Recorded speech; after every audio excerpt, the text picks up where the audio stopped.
انتہائی طاقتور کے سامنے انتہائی کمزور.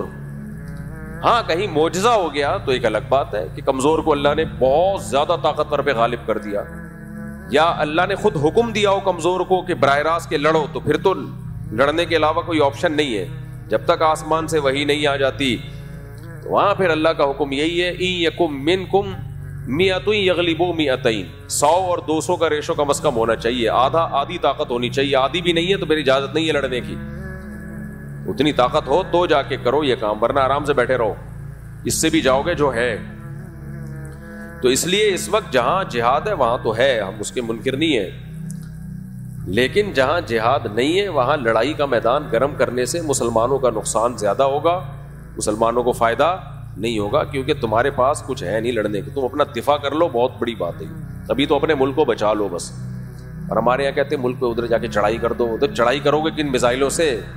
امریکہ سے میزائل لے کے امریکہ پہ چڑھائی کرو گے؟ امریکہ تمہیں جہاز دے گا اپنے اوپر چڑھائی کرنے کے لیے؟ تو ابھی اپنے ملک کو بچا لو کسی طریقے سے, اس کی سالمیت خطرے میں ہے. ابھی سب سے بڑا جہاد یہی ہے کہ ملک بچا لو آپ. تو دوسرا میدان ہے دعوت کا. دعوت کا میدان کیا ہے؟ نرم, اس میں تلوار نہیں ہے, جو تبلیغ ہے.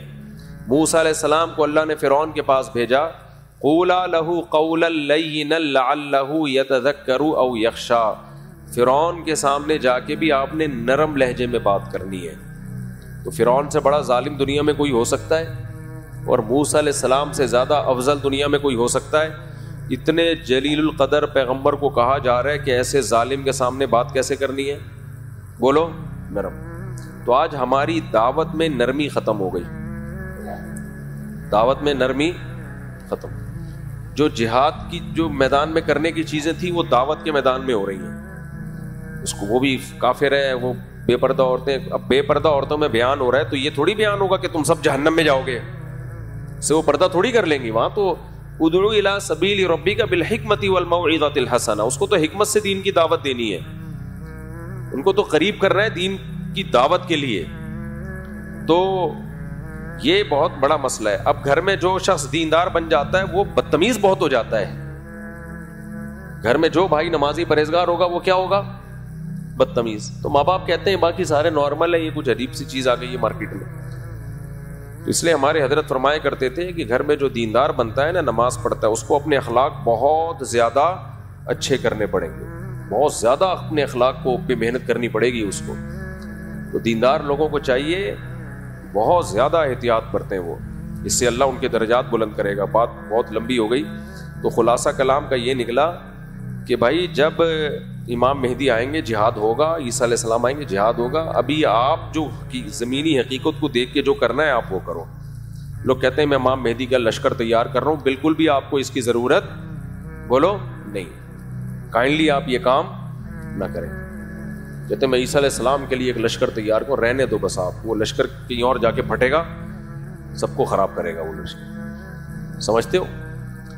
بہت لوگ آئے ہیں, بہت تحریکیں اٹھی ہیں, ہم عیسیٰ علیہ السلام کے لیے لشکر تیار کر رہے ہیں, اور پھر یہ ہمارا یہ لشکر یہاں سے اٹھے گا, ہوتے ہوتے شام میں جا کے حضرت عیسیٰ سے مل جائے گا.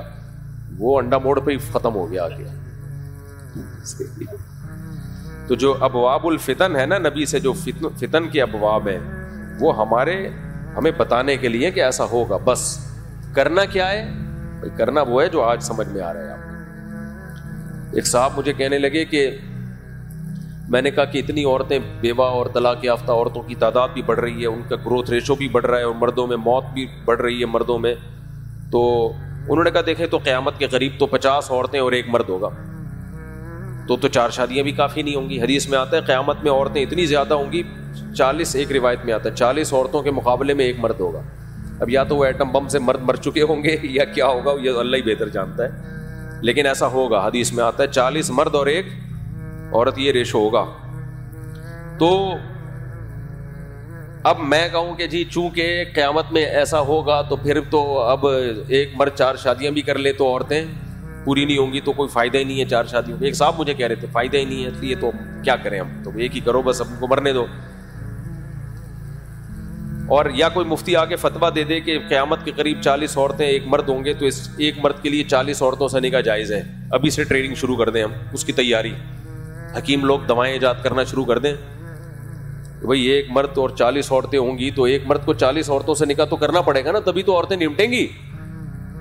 تو اس لیے ہم ابھی سے تیاری شروع کر دیں, دوائیں کھانا لوگوں کو شروع کر دیں اور فتویٰ دینا شروع کر دیں بھائی 4 سے زیادہ بھی جائز ہے.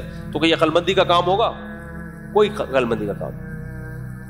اب اگر کوئی کہے بھائی ابھی جو ہے نا آپ لوگوں کو سمجھائیں, تیار کریں, 4 سے زیادہ شادیاں کریں کیونکہ ایک وقت آنے والا ہے کہ عورتیں اتنی ہوں گی, تو اس کا جواب کیا ہے بھائی جب وہ وقت آئے گا تو اس وقت دیکھا جائے گا. ابھی ہم نے ابھی کے حساب سے اتنی عورتیں نہیں ہیں, ایک کے مقابلے میں 4 بھی نہیں ہیں, تو ابھی کے حساب سے جو ہے نا ہم اس پہ فتویٰ دیں گے. تو مستقبل میں جو ہوگا وہ ہوگا.